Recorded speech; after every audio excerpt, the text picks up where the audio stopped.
right, folks, Galin here with Jon Reyes, professional. He's actually, we're going to talk about that a little bit later, scooter rider. And you took up scooter riding back in 2002, and since you were born in, 1988, that means you were 14 years old? Just about, yeah. Just about. And how did you get involved with scooter riding? The Razors came out back then. They were in all the sporting goods stores, Modell's specifically, and it was a thing to have. It wasn't really a sport. It was just this foldable thing where kids can get around, and a lot of parents just bought them. And my dad, luckily enough, my dad got me one. And at first, I was like, "What is this? This is weird. It's not a skateboard." And it was just all janky, and it made noise. And then just being a kid from New York and having a better means of transportation, it just seems to be really useful. And then over the years, I went from using it as a way to commute around Queens to just getting into tricks naturally. I never even saw a scooter video. I was just like, I wonder if I could just jump off a curb with this thing without it breaking. And it didn't break yet. I made it off a couple of curbs, and then from there I was just hooked. It was part of the lifestyle over there as a little kid. All right, well, we're going to get a little bit more into your history yes. The whole process, because you claim to be the oldest professional scooter rider out there, I think. Yeah, I'm the last dinosaur. Last dinosaur, all right. But the reason we're out here today is we're actually at the Pittsboro skate park. It is open. They have the fencing up, because you were out here earlier and they had a closed sign up at that time because they didn't have the fencing or the guardrails up. Right. Is that correct? Yeah, so I came in just to check it out. I made a little video just kind of scanning the area from outside the fence just to get a feel for it. I always like going to spots, and even if I can't ride them, I like to imagine what I can do to kind of prep my mind, so when I do come here, I'm like, oh, I got ideas. So you are a professional athlete in that you visualize what you're going to do? Oh, all the time. Sometimes it feels like I'm riding when I'm just standing here looking at the skate park. I'm like, okay, cool, I can imagine the whole line right here in this park. It looks awesome. Now, sometimes when you're at night, when you're asleep, do you kind of just all of a sudden, oops, wake up because you feel like you're actually skating, or is it not that bad? All the time. I'm obsessed. You're obsessed? Yes. All right. So, and when we were just talking before we started recording, I mentioned, wow, this is kind of a small skate park, but you said that doesn't matter. No. Coming from New York, and when I was growing up, there was one skate park that didn't even allow scooters, and it was in Chelsea Piers, Manhattan. So for us, if there was ever a piece of wood in the street, we appreciated that. We're like, oh, we can do something. So anytime there was a skate park in the future, years later, after trying to work and battle getting more skate parks, when there was one, and in New York, most of them were small, we appreciate every single one of them. So this is actually really cool, and especially that's concrete. Love it. Why is that, the fact that it's concrete, such a good feature? I just think of a lot of skate parks that I've seen where they had years on them, and if they were wood and had years on them, it had a different feel than as if they were brand new. So for instance, there's a skate park in downtown Chapel Hill that's made of wood, and it's an awesome park, but it just needs work. So concrete is going to give it that fresh feel and the longevity, which I've experienced over the years.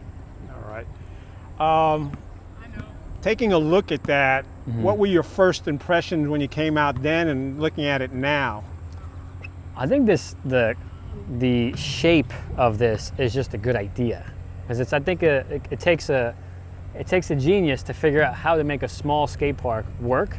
And from what I see, this has that back and forth flow, and it has that lane style stuff where I've seen some parks where only one person can fit in the park, but here I can already see 3 to 4 people get in lines at the same exact time without crashing into each other, which is really impressive for a small park.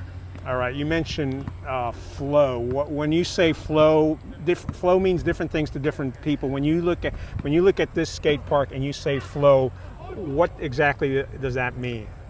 In short terms, flow means being able to ride around the park without pushing. So you can go somewhere, hit a ramp, come back and maintain speed to hit the next obstacle. So that's where my version of flow. Maybe there's other ones, but that's me, where I was like, okay, I can hit this ramp, I don't have to push. I can hit that next ramp, land, I don't have to push, I can hit this one. So you can kind of keep that flow going. So it makes for a smoother experience? Yes, definitely. All right, you mentioned based it on this flow, you can see several people using this at one time. What number are we talking about? I say 4, which is really, like, that's still insanely impressive, because for a skate park that has flow, that person's going to continue to go. So if you can have 4 people continuously doing tricks around the park, it's really good, because most parks, even if they're bigger, sometimes bigger skate parks don't actually solve that. And I can see it happening here once people get hip to the etiquette and how the flow actually works. Let's speak about etiquette. What is the etiquette? I've heard some things, but let's ask a pro. What is the etiquette when you're using a skate park? I mean, just be respectful of every single human that's in the facility, no matter what they're doing. Now, let me ask you this. I've been to the skate park, a couple of skate parks, and I've noticed sometimes skaters or scooter riders will kind of not malicious, but make fun of each other. Is that okay? I think it's funny. I think it's funny just because deep down, the person that's making fun of the other person doing something different is probably not a bad person. If we both came here and we were doing the exact same thing, we would instantly be friends, which proves that everybody's a good person. There's different things, different opinions, which that's what makes the world great, that diversity. So in time, the people that will make fun of each other will eventually be friends. I've seen it happen. Oh, great. So it's a good place to come together and bond over a mutual experience. Definitely, yeah. I mean, you're gonna bump heads either mentally or physically at one point. That's just part of being in the skate park. But then I lived in New York where all the skate parks there were insanely crowded, and the more crowded the skate park was, the more confrontation there was in the beginning, but then the more relationship was earned afterwards in those skate parks. And some of the best friends that I have now, people that showed up to my wedding, were people that I crashed into in the skate park in New York. Being straight with that one. All right, so we're looking at this. We got a sign up there, skate at your own risk. Helmets, elbow pads, and knee pads are required. What's your feeling about that? They'll save your life. Helmet will save your life. Saved my life plenty of times. There are days I don't wear a helmet because I'm pretty confident in the thing that I'm trying. Not saying that's a good idea, but my advice is, obviously, if it's the rule, it's the rule. If you want to ride the skate park, use it. But my advice, if you're trying something you don't feel confident, it's always good to put it on, because the times that you're not, those are the times that you get the squirrelies and you fall, and you want to be able to ride tomorrow. So if you can wear a piece of plastic on your head that'll guarantee you to ride tomorrow, sounds like a good idea. All right, any recommendations as to what kind of helmets, elbow pads, and knee pads you would recommend? Yeah, anything certified. Helmets is going to be certified, and anything elbow, knee, something that doesn't restrict movement. I think at the end of the day too, having that mobility to move freely when you're landing tricks or falling is most important. Because I've seen people with huge knee pads, huge elbow pads, and if I were to put a huge elbow pad on right here, I wouldn't be able to have that full range of motion, which can limit things you can do and kind of help and stop you from falling properly or rolling. So that one's a little depending on your mobility, but helmet certified. All right, we're definitely going to talk more about that, because one of the things one of your sponsors is NV Scooters. Is that right? Yeah, it's our main sponsor. Yeah, we're going to talk about NV Scooters, and we're going to talk about more specifics on the equipment. So, sure. All right, we've kind of walked from one end of the park to the other. So let's start off. You've got, and again, being a neophyte to this, let's start from this side and this side. If you're coming in here, taking a look at this, is this where you would start from, or you'd start from somewhere else? Yeah, I mean, so most skate parks are going to start from the corners, because if anything's high up or in a corner, you'll have that view of where you want to go. And then these are awesome because both of these ramps have that old school pool feeling to it. So it's kind of like a good place to get the aerial view, kind of judge what tricks you're going to try. And then, yeah, you get speed dropping in, have that set up on flat, and you can jump into the quarter pipe and hit whatever ramp's coming up. So yeah, this is a good place to start for sure, get that extra speed. All right, we're not going to ask you to climb this because you are not... Recovering from an injury. Another one. We're also going to talk about injuries later, yeah. And we'll talk about your rehab, because sure. It's likely if you do this long time, you're going to encounter some injuries. Oh yeah. All right. Got the list on that one. All right, so you mentioned you like the concrete setup. What can you tell me about the way the setup here is? You got the guardrail, so we're not worried about you falling off the edge unless you do something. Unless you're trying to stall the top, which looks fun. But you didn't say that.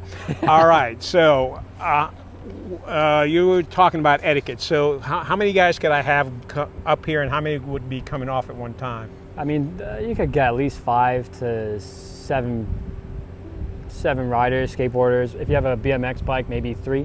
Okay. Maybe 2. But yeah, I mean, once anybody who's going on a ramp like this, you definitely want to go one at a time and share the park from here and kind of start that run. But yeah, these corners are designed, I'd say one at a time for sure. All right, so if I get up here on the corner and I take off of it, you mentioned that you visualize what you're going to do when you come to a park. Yeah, so, all right, visualize, you get up there. You're coming off of that. What are you doing next? This is like pretend riding now that I'm hurt. This is actually Pretend riding, It gives that's me that fine. little fix right now in the meantime as I'm healing. But yeah, I mean, I would drop in here, kind of set up, get my feet set up because you have a nice flat surface. So you drop in, you kind of set up your feet to whatever trick you're going to do. And I love this hip right here. See this? And when you say hip, what are we talking about? Not my hip. That's the one that's healing. I know, but look. But this guy right here. So this is like a fun box pyramid hip transfer. There's a lot of different names for it, but I call it a hip just because it's a common name from New York. But right there, you can see this bank where the ramp comes there, and you kind of go on an angle.